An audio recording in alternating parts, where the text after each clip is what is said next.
इब्रानियों अध्याय 2 महान उद्धार। इस कारण चाहिए कि हम उन बातों पर जो हमने सुनी है और भी मन लगाएं, ऐसा ना हो कि भागकर उनसे दूर चले जाएं, क्योंकि जो वचन स्वर्गदूतों के द्वारा कहा गया था, जब वह स्थिर रहा और हर एक अपराध और आज्ञा ना मानने का ठीक ठीक बदला मिला, तो हम लोग ऐसे बड़े उद्धार से निश्चिंत रहकर कैसे बच सकते हैं, जिसकी चर्चा पहले पहल प्रभु के द्वारा हुई और सुनने वालों के द्वारा हमें इसका निश्चय हुआ।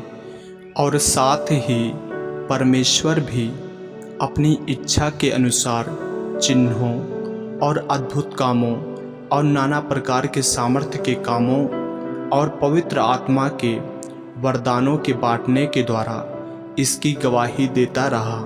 हमारा उद्धारकर्ता, उसने उस आने वाले जगत को जिसकी चर्चा हम कर रहे हैं, स्वर्गदूतों के अधीन न किया, वरन किसी ने कहीं यह गवाही दी है, मनुष्य क्या है कि तू उसकी सुधि लेता है, या मनुष्य का पुत्र क्या है कि तू उसकी चिंता करता है।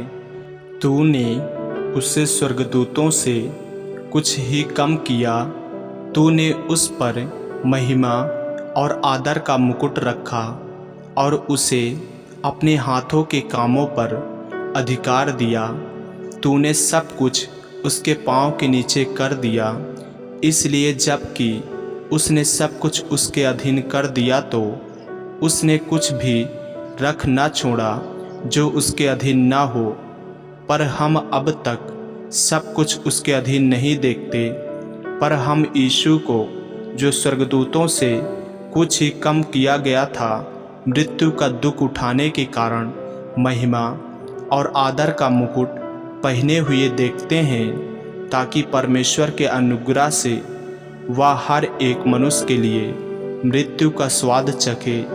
क्योंकि जिसके लिए सब कुछ है और जिसके द्वारा सब कुछ है, उसे यही अच्छा लगा कि जब वह बहुत से पुत्रों को महिमा में पहुँचाए, तो उनके उद्धार के कर्ता को दुख उठाने के द्वारा सिद्ध करे।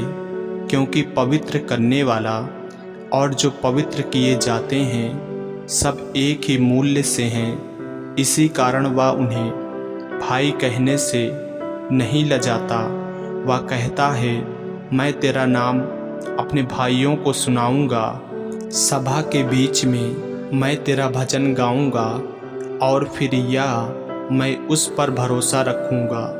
और फिर यह देख, मैं उन लड़कों सहित जिसे परमेश्वर ने मुझे दिया, इसलिए जबकि लड़के मांस और लहू के भागी हैं, तो वह आप भी उनके समान उनका सहभागी हो गया, ताकि मृत्यु के द्वारा उसे, जिसे मृत्यु पर शक्ति मिली थी, अर्थात शैतान को निकम्मा कर दे। और जितने मृत्यु के भय के मारे जीवन भर दासवत में फंसे थे, उन्हें छुड़ा ले। क्योंकि वह तो स्वर्गदूतों को नहीं, वरन अब्राहम के वंश को संभालता है। इस कारण उसको चाहिए था कि सब बातों में अपने भाइयों के समान बने, जिससे वह उन बातों में जो परमेश्वर से संबंध रखती है, एक दयालु और विश्वास योग्य महायाजक बने, ताकि लोगों के पापों के लिए प्रायश्चित करे। क्योंकि जब उसने परीक्षा की दशा में दुख उठाया, तो वह उनकी भी सहायता कर सकता है जिनकी परीक्षा होती है।